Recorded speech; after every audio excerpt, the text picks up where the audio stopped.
Eddie Sutton, Ed Gallagher, and Henry Iba are all rolling in their graves, and it's our daggone fault. You are Locked On Oklahoma State, your daily podcast on the Oklahoma State Cowboys, part of the Locked On Podcast Network.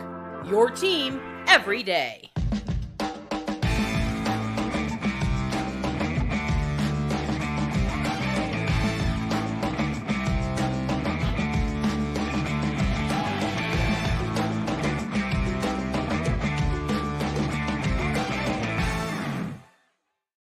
Howdy, y'all, and hello, all. Welcome back to Locked On Oklahoma State, your daily stop for all things Cowboy and Cowgirl related.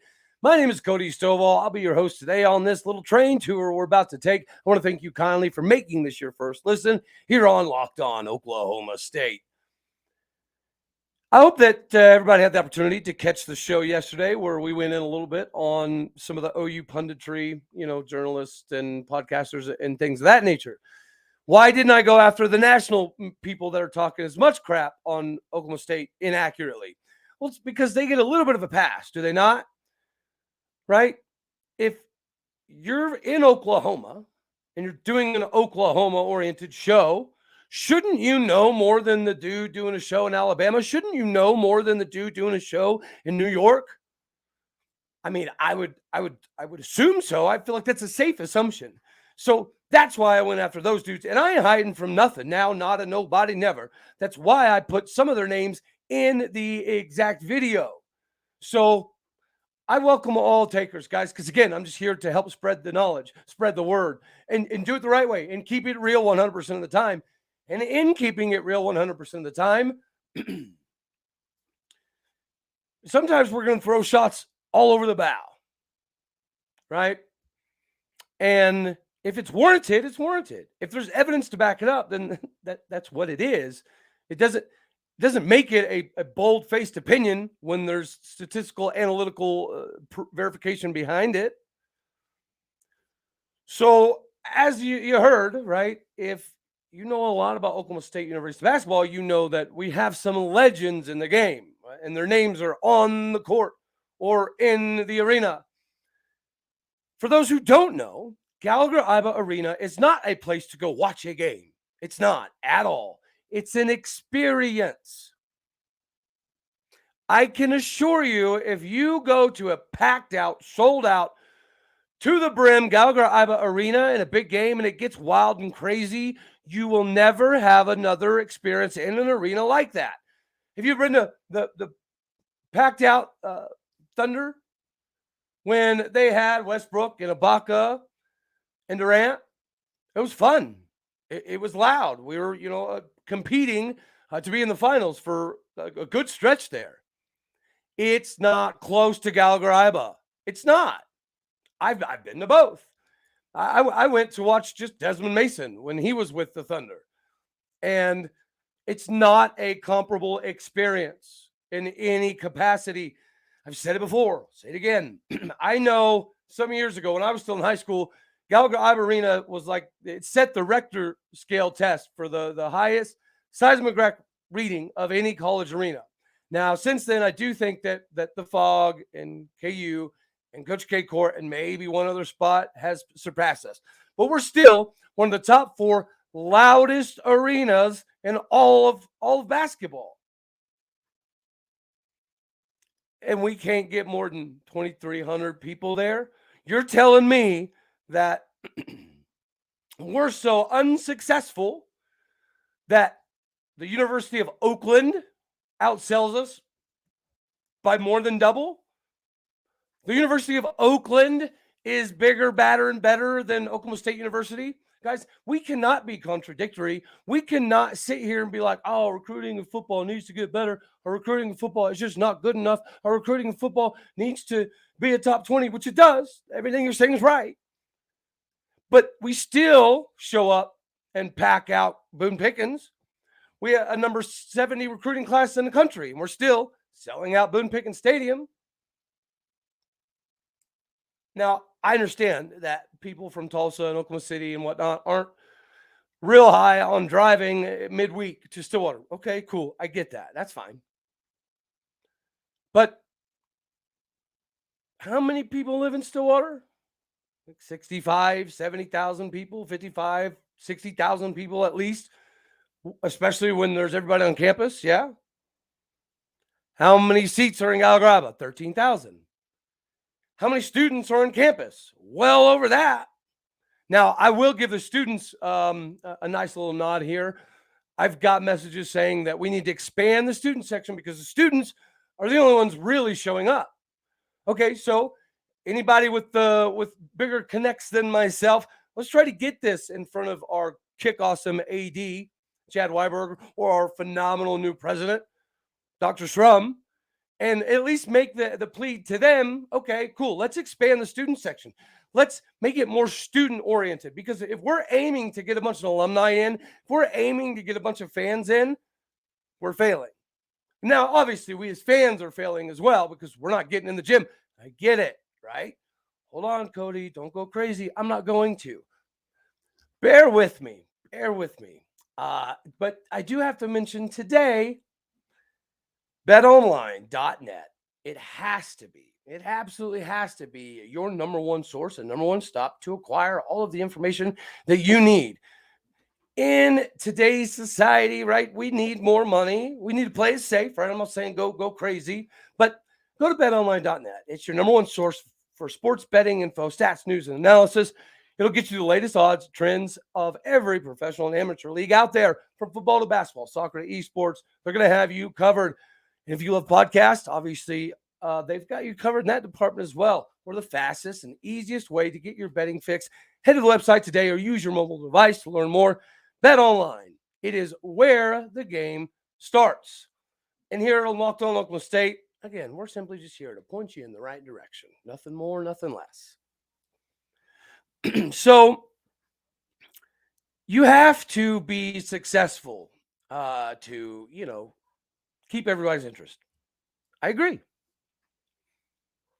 But do we not remember what happened last year? We got stripped for an entire year of supporting our men's basketball team and it meaning something. And women's basketball team wasn't much to write home about. So, okay, last year we get a pass as a fan base for not packing Gallagher-Iba. That's fair. But you're telling me we went a whole year without being able to watch a game and it means something, and now that it actually means something, we can't show up? Well, again, I'll bring up recruiting. We'll sit here and be and moan about recruiting in football, but we show up for football. Meanwhile, Mike Boynton pulls in the number 12 recruiting class in the United States of America, and we can't show up. So on one hand, it's okay, but on the other hand, it's not. How does that work? It's funny, guys. When I took this job, I'd heard that a lot of hosts sometimes had a hard time coming up with content, right? And I said till I was blue in the face, and it'll continue to be this way. But I was like, content will never be an issue. I will do shows daily. We're only supposed to do 5 shows, right, a week. I'm going to give every single day because that's what it should be. This is a job. I'm going to treat it as such, but I'm going to respect it even more. I get that we need to be better, but I'm telling you, the fan experience matters for the players. What's the point of Mike Boynton doing his job and bringing in a massive class? Yes, the other part of his job is winning. But you can't tell me that momentum doesn't play a major part in sports. And if you think that the momentum that gets built up at Boynton Stadium or any other football stadium is the same as the momentum you can carry in Gallagher-Iba Arena, it's not. And it's honestly not that close. Boone-Pickens Stadium Bedlam last year was an earth-shattering moment, right? It was. But that can happen 3, 4, 5, 10 times a year in basketball. And I know some of us are jaded, myself included. When I grew up, basketball was the ticket. But going to Alley P was part of the experience. Going to Lewis Field was an afterthought for most fans. because the thought process was, well, we're not going to be that great. I mean, we still had the loyal and true department. The loyal and true department showing up in Boone Pickens Stadium when it was still Lewis Field. Where's our loyal and true in basketball? Why can we attempt to act like this is acceptable because we're not winning enough? Again, to me, after being stripped of everything last year, these kids, the ones that stuck around, the way that Mike Boynton handled everything, the way that Mike Boynton handled his press conferences and made you as a parent say, I want my son to play for that dude. And we can't help. Like I said that this would never be a content issue for me on this job. I said it's because a lot of these other shows are geared towards football and football and football and sprinkling some basketball. I told everybody, Oklahoma State University is very different. Oklahoma State University does show up for football. We do show up for basketball. We do show up for baseball. We do give a crap about wrestling and golf.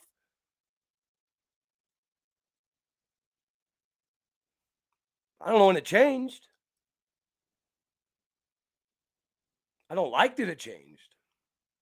It's embarrassing. We as a fan base should be beyond ashamed, but we should be embarrassed.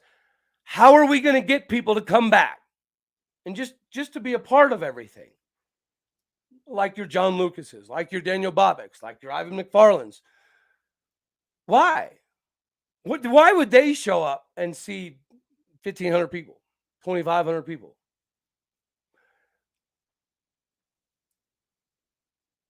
It's bad. It's real bad. Oakland sells more tickets than we do. Tulsa sells more tickets than we do.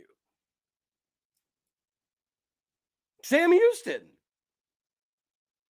I mean, the list goes on and on and on. And it's, I'm not at a loss for words very often. That I can promise. But other than being ashamed and absolutely embarrassed, that pretty much covers it, does it not? Man.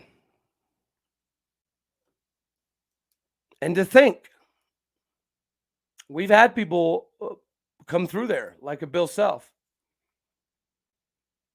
And, do we have any chance ever of getting Bill Self back to Cowboy country in any capacity if he shows up and there's 2,000 people?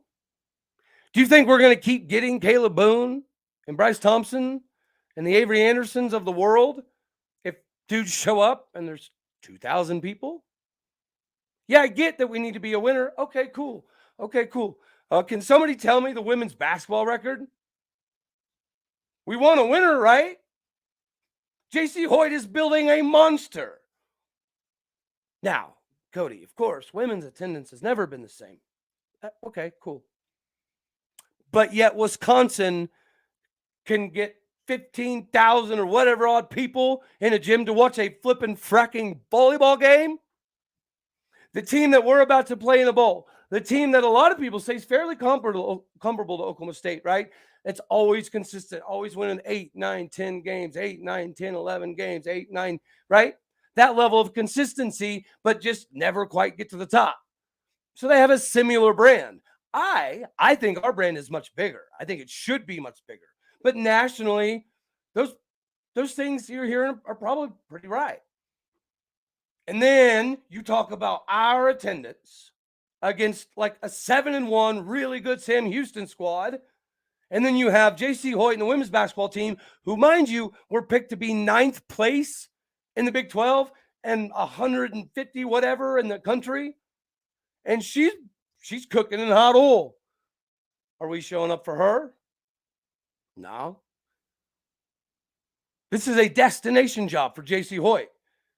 What are we showing her? Thanks, but Am I wrong? If I'm wrong, please, somebody please jump in the comments and let me know. Cody, you're crazy. But if you watch Mike Boynton's last interview with Dave Hunziker, that dude looks like he hasn't slept in 3 weeks. I'm not lying. Like, go look at his last interview and then go look at the interview from 2 weeks ago. Different dude. Look in his eyes. He looks like he doesn't sleep. So that's probably because he's scheming and drawing up different ways to be more successful for us, for you, and for the players. When you feel Gallagher-Iba vibrating, because it does, it legitimately does. When you feel your eardrums going on mute mode, because it's so incredibly, amazingly loud, because it does.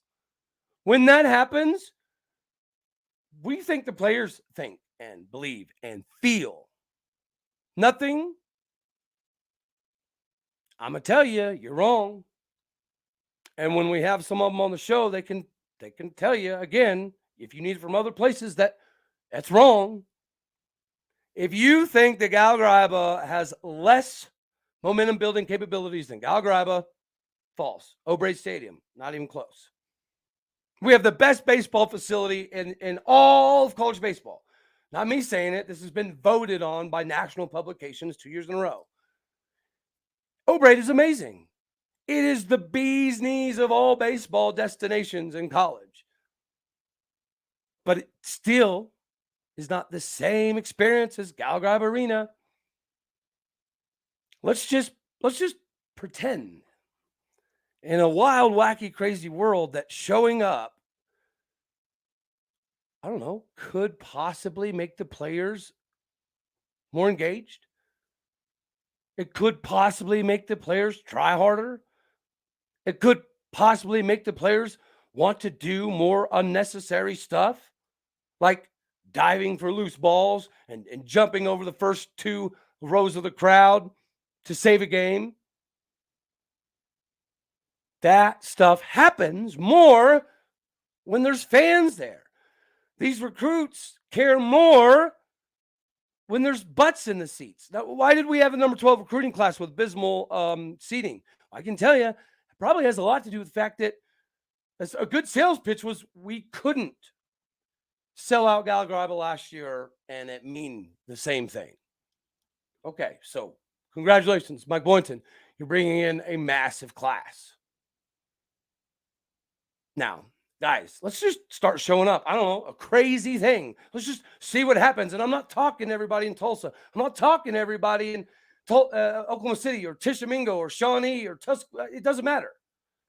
I'm talking to people in Stillwater. We have enough people in Stillwater to sell out Gallagher-Iba Arena on a daily basis, an absolute daily basis. Heck, we've got enough kids on campus to sell out Gallagher-Iba Arena on a daily basis.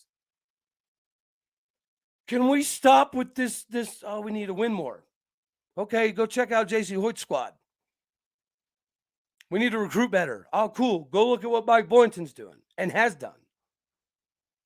We need to try harder. Well, don't you think momentum could help with that, y'all? Come on. Help me out here. Help me spread this to everybody, because whether people get offended or re-energized, to me, it's all about being factual. And when you have 2,300 people in the seats, how can you tell me what I'm saying is wrong? How can you tell me what I'm saying is going to rub people the wrong way? If this rubs you the wrong way, then I don't tell you. Because loyal and true is not one sport specific. Loyal and true does not mean, well, if we're okay, if we're good enough, then I'll be supportive. That's a bandwagon. That's what that is. Who do you know that has a bunch of these bandwagon people jump on? Yeah, exactly. Are we a bandwagon school? Is that what we've become? I don't think so. But yeah, we can't talk it out our mouth and not produce. You want the kids to produce. You want the coaches to produce. You want the staff to produce. You want Weiber to produce. You want Schrum to produce. But until they do, it's the wait and see approach. That never, ever, ever was a thing. We would show up and put 11,000 people in the stands to watch Austin Peay. We would put 12,000 people in the stands to watch the school of the deaf, blind, and mute. I get that Travis Ford's inability to succeed did bring some of the excitement down. Yeah. I get that Mike Boynton hasn't been a massive, massive success in the wins and loss record department. Yeah. But if we can't show up and recover from what happened last season, that wasn't our fault. There's not a player on that court. There's not a coach on that team that had anything to do with Lamont Evans being a big old crap bag. Yet they're the ones suffering because they're not good enough. Somebody in the comments, please tell me how this makes sense.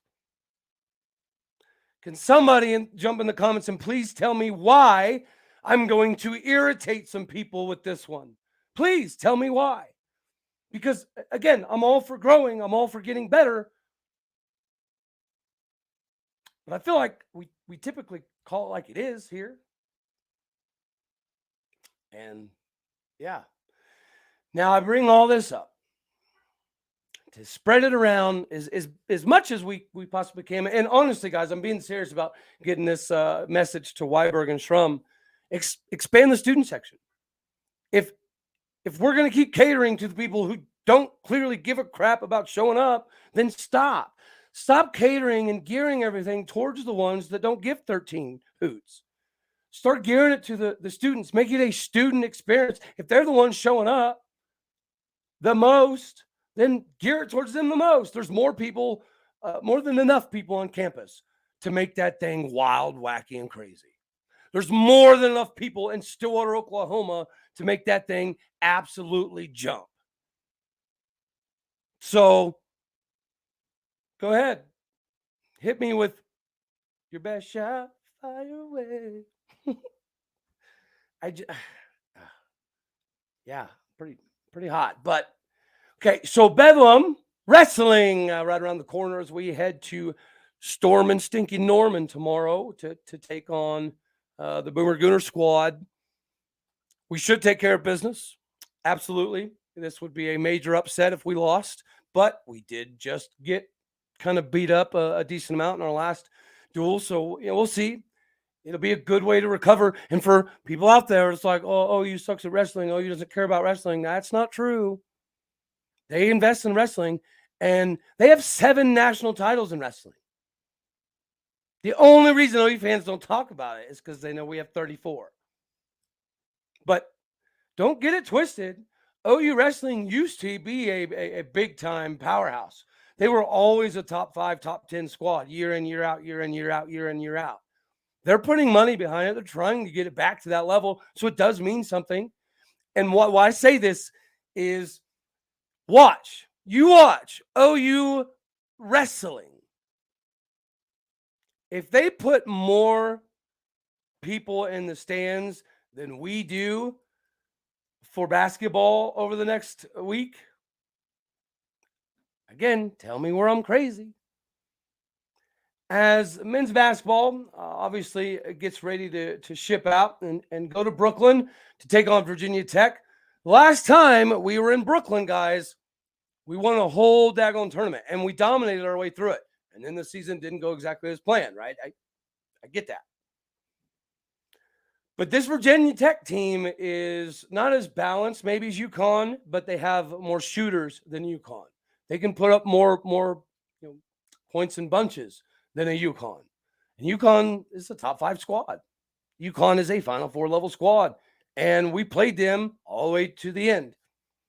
We made that thing a dog fight for them, which is good. It's good for us. And then we came back and we balanced very, very well against Sam Houston. You saw Bryce Thompson get a little bit more involved, I guess you could say. But it's the beauty of basketball. We have yet to come close to playing a full 40 minutes. We've looked phenomenal for 10 minutes. We've looked not so good for 10 minutes. We've looked pretty good for 20 minutes. We have never yet this season, we're early still, but we haven't put on a 40-minute performance. So this basketball team, the men's squad, has everything that they need to be a massive, massive success by the end of the season. You're going to see Avery eventually get hotter. He's going to figure out his stroke. You're seeing Bryce maybe getting a little bit more comfortable. We knocked down 9 threes the other day. That's kind of, the method to the madness. You're seeing Tyreek Smith come into his own. He is bullying Marshall Moses style people around underneath, y'all. Are the Twin Towers living up to maybe everything we thought they would in the beginning of the season? Not quite yet, but they'll both tell you they still haven't found their stroke. Guys, we have 4 of our 5 players have yet to do what they've already done before here in Stillwater. So we should be salivating. We should be excited. And if we want them to be winners, then let's show up and show them that we want them to be winners. This, what can you do for me mentality, if it starts infecting Oklahoma State University, then we're no better than anyone else. We're no better than the school down the highway. If we turn into a bandwagon, well, we'll wait and see fan base, then what are we doing? How do we preach for years and years and years and years that we're better as a fan base than anybody else because of X, Y, and Z? And that was very, very, very true. And I still believe it in my heart and soul. Y'all are waiting on a winner. Well, maybe the basketball team is waiting on winning fans. Maybe Mike Boynton wants a winner up in the stands. Maybe these recruits want to see that not only is Gallagher-Iba historic, not only is it one of the top 4 loudest arenas in the United States of America, but it's a place where fans still give a crap about the university. Who cares about what the record is? Who cares who are even playing? Let's think about the Eddie Sutton tree. Let's think about how it looked every single time against anybody when Eddie Sutton was a coach. People came from Tulsa and Oklahoma City every other Wednesday, Tuesday, Thursday. It didn't matter. Yes, we were really good. I get that.